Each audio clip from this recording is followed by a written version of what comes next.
Hello दोस्तों, मैं सुरेश यादव। अपने यूट्यूब चैनल पर आप सभी का हार्दिक स्वागत है। दोस्तों, आज हम नेशनल जीके में भारतीय नदियाँ पढ़ना शुरू करते हैं। अब नदियाँ क्या हैं, रिवर क्या है, ये आप सभी को पता है कि नदी क्या होती है। लेकिन देखिए दोस्तों, भारतीय नदियों को दो भागों में बांटा गया है। भारतीय नदियाँ पढ़ते हैं, भारतीय नदियों को दो भागों में विभाजित किया गया है या बांटा गया है। उत्तर भारत की नदियाँ दो भागों में पहले शुरू होता है। उत्तर भारत की नदियाँ, उत्तर भारत की नदियाँ हैं दोस्तों, हिमालय पर्वत से निकलती है, इसी कारण इसे हिमालयी नदियाँ कह सकते हैं।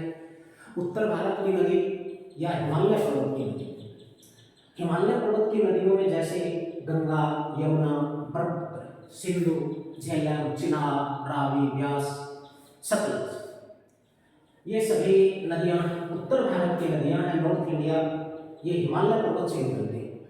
हिमालय पर्वत की नदियों की एक विशेषता रही है कि हिमालय पर्वत का ऊंचा भाग वह हिमालय जैसा पार्टीशन है वो वर्ष भर बर्फ से ढका रहता है।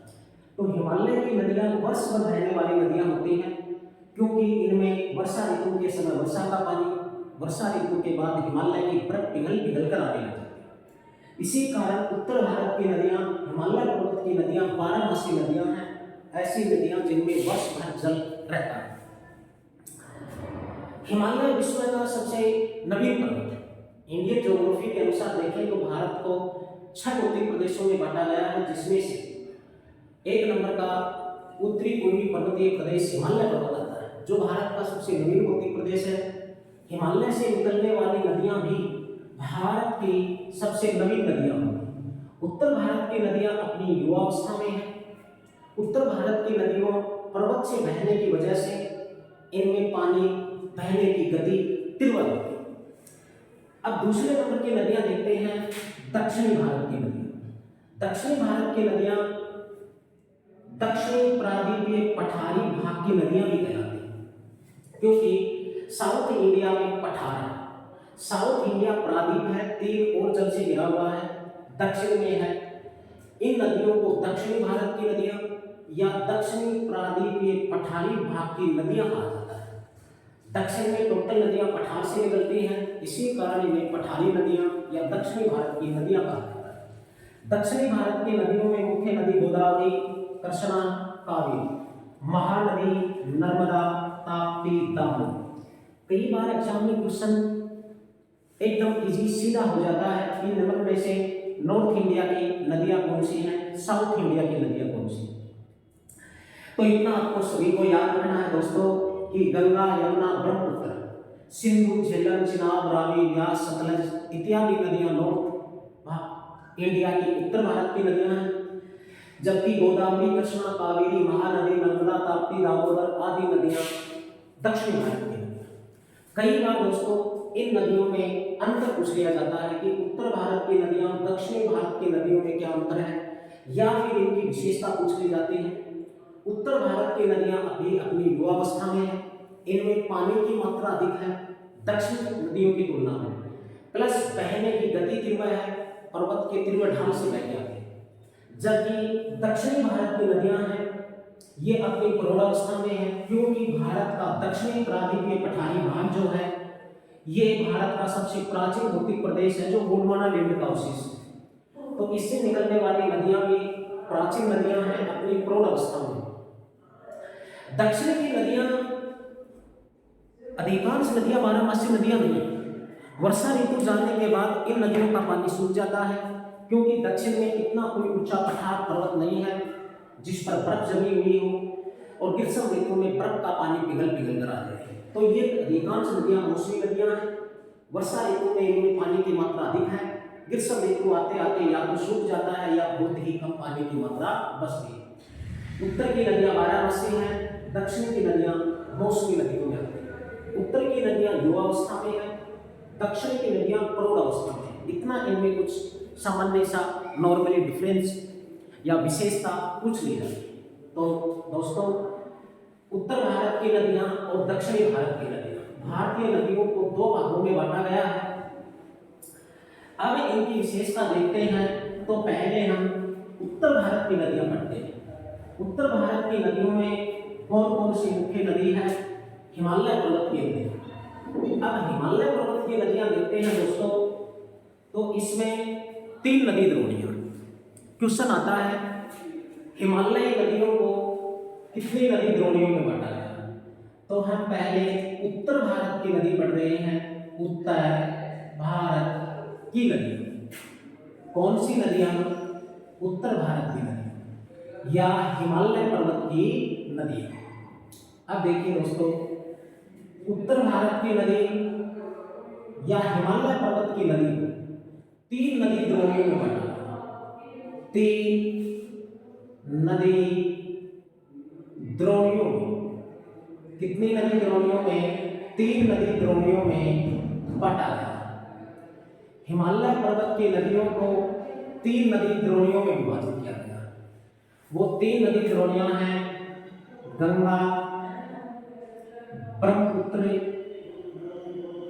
व सिंधु नदी द्रोणी। वह सिंधु नदी द्रोणी। ये उत्तर भारत की नदियों को तीन नदी द्रोणियों में बांटा गया है। अब क्वेश्चन ये बनता है नदी द्रोणी किसे कहते हैं? दोस्तों, मुख्य नदी और सहायक नदी। नदी द्रोणी किसे कहा जाता है? नदी द्रोणी। मुख्य नदी और सहायक नदी। मुख्य नदी व उसकी समस्त सहायक नदियों, समस्त सहायक नदियों को नदी द्रोणी कहा जाता है।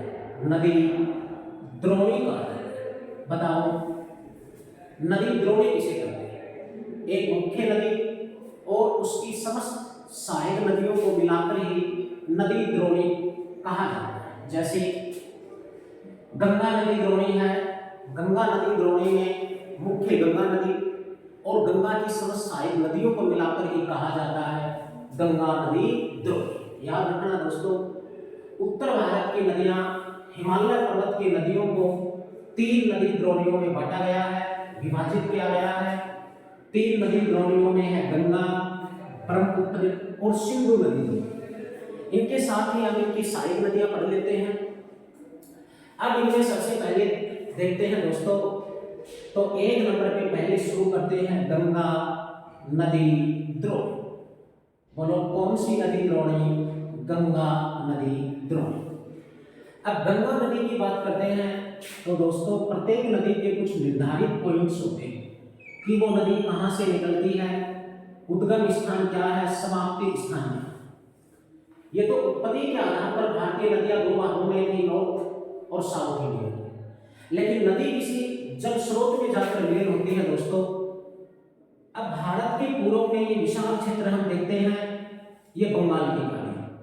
भारत के पूर्व में है दोस्तों बंगाल की खाड़ी। भारत के पश्चिम में ये जो तटीय प्रदेश है हमारा, समुद्री भाग है, ये है अरब सागर। भारत के पूर्व में जो जल राशि है वो बंगाल की खाड़ी। भारत के पश्चिम में जो जल राशि है वो अरब सागर। भारत के दक्षिण में जो जल राशि है वो हिंद महासागर है। अब भारतीय नदियां समाप्ति के आधार पर या तो अपना जल डालेंगी बंगाल की खाड़ी में या अपना जल डालती है अरब सागर। जो नदी बंगाल की खाड़ी में आकर विलीन हो जाती है उसे समाप्ति के आधार पर बंगाल की खाड़ी नदी कहते हैं। जो नदी अरब सागर में अपना जल लाकर विलीन करती है उसे अरब सागर की नदी कहते हैं। ये तो नदी के समाप्ति स्थान पर पता चलता है। जैसे तीन नदी द्रोणी है हिमालय की, गंगा, ब्रह्मपुत्र, सिंधु।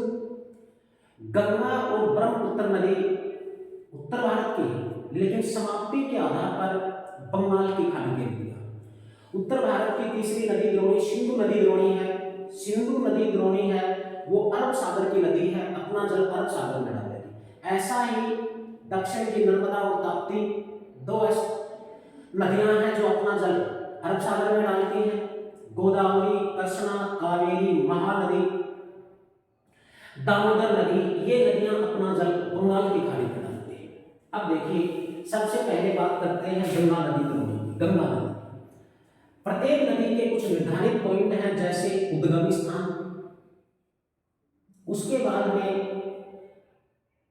कुल लंबाई, उसके बाद में अपवा क्षेत्र, सहायक नदियां, उस नदी की सहायक नदियां कौन सी हैं, प्लस कोई परियोजना, किस नदी पर कौन सी परियोजना बनी हुई है, उस नदी पर बसे हुए शहर, ये कुछ प्रत्येक नदी के निर्धारित पॉइंट हैं। जैसे सबसे पहले शुरू करते हैं गंगा नदी का उद्गम। गंगा नदी का उद्गम दोस्तों देखोगे तो यहाँ सिक्किम से ऊपर उत्तराखंड है। उत्तराखंड राज्य में, कौन से राज्य में, उत्तराखंड राज्य में, उत्तरकाशी जिले में, उत्तरकाशी जिले, आपने हिमालय के दर्रे पढ़े होंगे, मान्ना और मिट्टी दर्रा, दोनों ही उत्तराखंड में है। भारत के कैलाश पर्वत मानसरोवर की यात्रा पर जाने वाले तीर्थ यात्री उत्तराखंड के मान्ना और मिट्टी दर्रे से गुजरते हैं। गंगा नदी का उद्गम स्थान उत्तराखंड में उत्तरकाशी जिले में केदारनाथ की चोटी के पास, केदारनाथ की चोटी के पास, मान्ना दर्रे के पास, मान्ना दर्रे के पास, मान्ना दर्रे के पास गंगोत्री हिमनद, हिमनद का मतलब ग्लेशियर, बर्फ का विस्तृत क्षेत्र, एक विस्तृत भूभाग पर पर्वत के ऊपर जहां वर्ष भर बर्फ ही बर्फ जमी रहती है, उसे हिमनद कहते हैं। हिम प्लस नद, हिम की नदी, इंग्लिश में ग्लेशियर। तो गंगोत्री हिमनद या ग्लेशियर्स का स्थान है गोमुख। गोमुख से गंगा नदी निकलती है।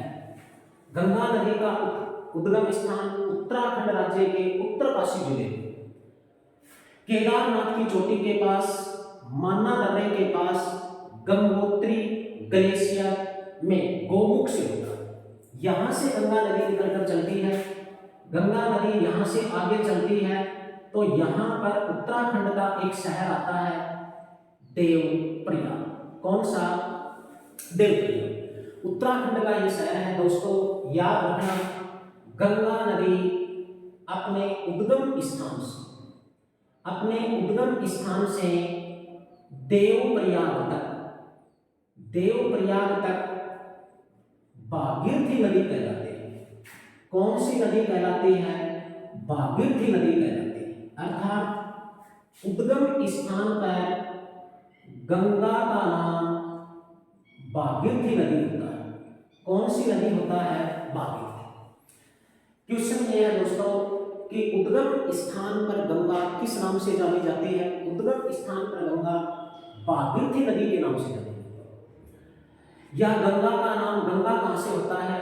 गंगा का नाम देवप्रयाग में आकर गंगा का नाम गंगा होता है। उद्गम स्थान से लेकर देवप्रयाग तक गंगा नदी भागीरथी नदी कहलाती है। दोस्तों इसी भागीरथी नदी पर उत्तराखंड में टिहरी बांध बना हुआ है। कौन सा बांध बना हुआ है बोलो? टिहरी बांध बना हुआ है। टिहरी बांध उत्तराखंड में है, भागीरथी नदी पर है। टिहरी बांध भारत का सबसे ऊंचा बांध है। टिहरी बांध की ऊंचाई 261 मीटर है। कितना है? 261। टिहरी बांध उत्तराखंड भागीरथी नदी जो भारत का सबसे ऊंचा बांध है, 261 मीटर ऊंचा है। जब भी कोई परियोजना, कोई बांध नदी के ऊपर बनाया जाता है तो स्थानीय लोग उसका विरोध करते हैं। कारण है, जब परियोजना बनती है, बांध बनता है तो काफी सारे क्षेत्र में जल भर जाता है, जिससे आसपास के वन्य भूभाग समाप्त होता है। स्थानीय लोगों की उन वन से आजीविका चलती है। इसी कारण जब बांध बनाया जाता है, परियोजना शुरू की जाती है तो स्थानीय स्तर पर नागरिक उसका विरोध करते हैं। टिहरी बांध के विरोध में एक आंदोलन चला था। उस आंदोलन का नाम है चिपको आंदोलन। चिपको आंदोलन। बताओ चिपको आंदोलन का संबंध किससे है? टिहरी बांध से। चिपको आंदोलन का प्रणेता कौन था, अर्थात चलाने वाला कौन था? चिपको आंदोलन का नेतृत्व किया है सुंदरलाल बहुगुणा। सुंदरलाल बहुगुणा। सुंदरलाल बहुगुणा। सुंदरलाल बहुगुणा ने नेतृत्व करके टिहरी बांध के विरोध में चिपको आंदोलन चलाया था। याद रखना दोस्तों, भागीरथी नदी भारत की सबसे गहरी नदी कहलाती है। भारत की सबसे गहरी नदी भागीरथी नदी। भारत की सबसे गहरी नदी भागीरथी नदी। अब देखिए यहाँ इसी गंगा नदी से थोड़ा नीचे उत्तराखंड में यहाँ पर एक नदी निकलकर चलती है, उस नदी का नाम है अलकनंदा नदी। अलकनंदा नदी। अलकनंदा नदी आपको दिखाई दे रही है यहां से। इसका उद्गम स्थान होगा बद्रीनाथ के ऊपर। उत्तराखंड का शहर है बद्रीनाथ। बद्रीनाथ के ऊपर सतोपथ हिमनद।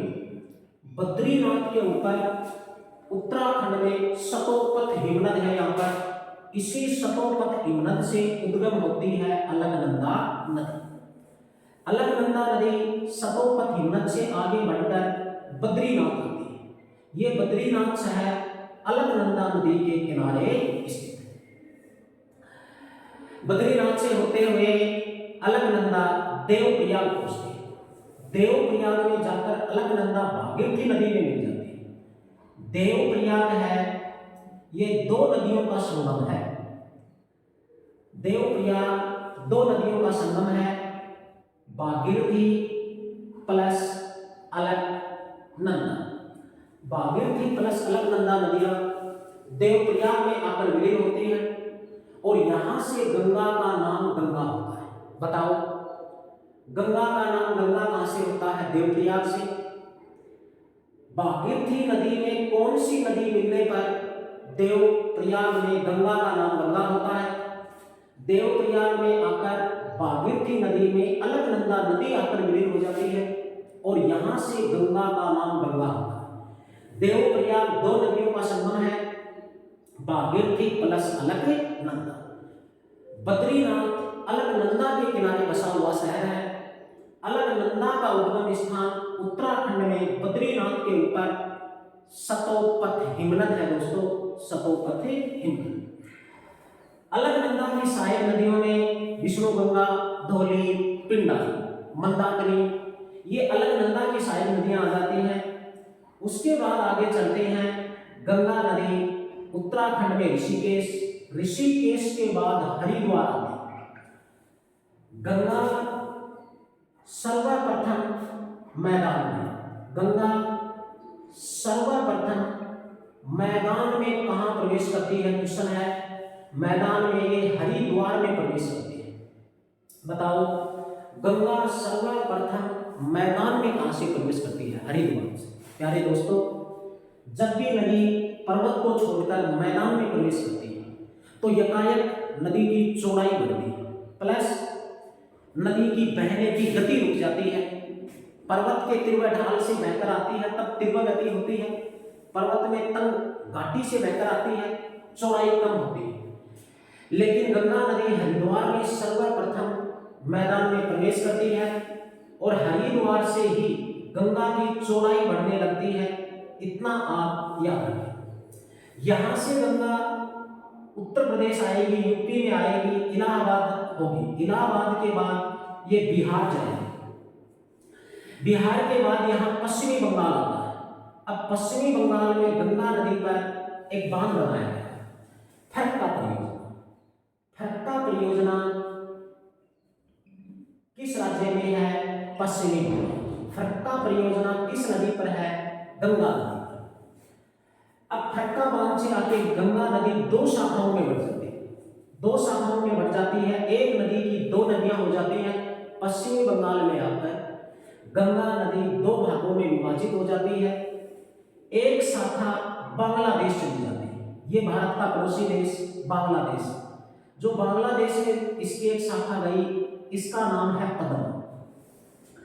पश्चिमी बंगाल में गंगा नदी दो भागों में बढ़ जाती है।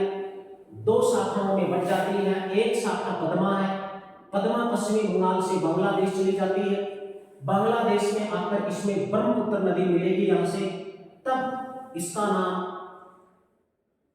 यहां से ये पद्मा नदी बांग्लादेश में चली जाती है, बांग्लादेश में पद्मा नदी ब्रह्मपुत्र नदी में जाकर विलीन हो जाती है। उसके बाद में इसकी दूसरी शाखा यहां से एक शाखा बनकर चलती है जो पश्चिमी बंगाल में ही बहकर इस बंगाल की खाड़ी में आकर विलीन होती है, इसका नाम है हुगली। हुगली नदी पश्चिमी बंगाल में बहती है। हुगली नदी के किनारे पश्चिमी बंगाल की राजधानी कोलकाता बसा। बोलो, कोलकाता दोस्तों किस नदी के किनारे है? हुगली। पश्चिमी बंगाल में जाकर गंगा नदी दो शाखाओं में बढ़ जाती है। पद्मा बांग्लादेश चली जाती है, बांग्लादेश में जाकर ब्रह्मपुत्र नदी में विलीन हो जाती है और तब इसका नाम मेघना हो जाएगा। दूसरी शाखा हुगली, हुगली भारत में बहती है, पश्चिमी बंगाल राज्य में बहती है। पश्चिमी बंगाल की राजधानी कोलकाता हुगली नदी के किनारे है। कोलकाता बंदरगाह, हल्दिया बंदरगाह, ये दोनों हुगली नदी के किनारे ही स्थित है। हुगली नदी को विश्वासघातनी नदी कहा जाता है, विश्वासघातनी नदी हुगली नदी कहलाती है। ये गंगा नदी की लोकेशन थी, उद्गम स्थान देवप्रयाग में के पास, उद्गम स्थान उत्तराखंड के उत्तरकाशी जिले में केदारनाथ की चोटी के पास गंगोत्री ग्लेशियर के गोमुख से। कुल लंबाई गंगा की 2525 किलोमीटर है। गंगा की कुल लंबाई 2525 किलोमीटर अर्थात 2525 किलोमीटर, 25-25 किलोमीटर गंगा की लंबाई। अखवा क्षेत्र में आपको अभी देखा उत्तराखंड, उत्तर प्रदेश, बिहार और पश्चिमी बंगाल, ये गंगा नदी का अखवा क्षेत्र है जहां से गंगा नदी बहती है। उत्तराखंड, यूपी, बिहार और पश्चिमी बंगाल। अब गंगा नदी की सहायक नदियां कौन कौन सी हैं? गंगा की सहायक नदियों में मुख्य नदी है यमुना। यमुना गंगा की सबसे बड़ी सहायक नदी, यमुना गंगा की सबसे बड़ी सहायक नदी है, लगभग 1365 किलोमीटर लंबी। यमुना भारत की सबसे बड़ी सहायक नदी है। विश्व की सबसे बड़ी नदी अमेजन है। विश्व की सबसे लंबी नदी नील, नील अफ्रीका महाद्वीप में मिस्र में बहती है। अमेजन नदी दक्षिणी अमेरिका महाद्वीप के ब्राजील देश से बहती है, जो विश्व की सबसे बड़ी है। अमेजन की सहायक नदी मेडिना नदी है, जो विश्व की सबसे बड़ी सहायक नदी है। ऐसे ही भारत की सबसे बड़ी सहायक नदी है यमुना, और यमुना गंगा की सहायक। यमुना के बाद सोन, घाघरा, कोसी, गंडक, गोमती, यमुना, सोन, पुनपुन, घाघरा, कोसी। उसके बाद में गंडक, गोमती, ये गंगा की सहायक नदियां। गंगा की सहायक नदियों में सरयू भी आ जाती है, जिसके किनारे अयोध्या बसा हुआ है, राम मंदिर। ये गंगा की मुख्य विशेषता थी मेरे प्यारे दोस्तों। अब इसमें बात करते हैं गंगा किनारे बसे शहर कौन कौन से। गंगा किनारे बसे शहरों में देवप्रयाग, वैसे देवप्रयाग दो नदियों का संगम भी है, भागीरथी अलकनंदा, लेकिन एक नदी आती है तो गंगा के किनारे।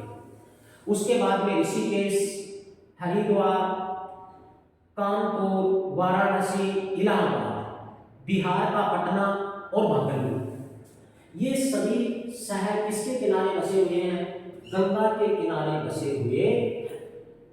प्यारे दोस्तों, आज हमने अपने YouTube चैनल पर भारत की एक नदी में गंगा नदी का टॉपिक पढ़ा। ओके दोस्तों, थैंक यू।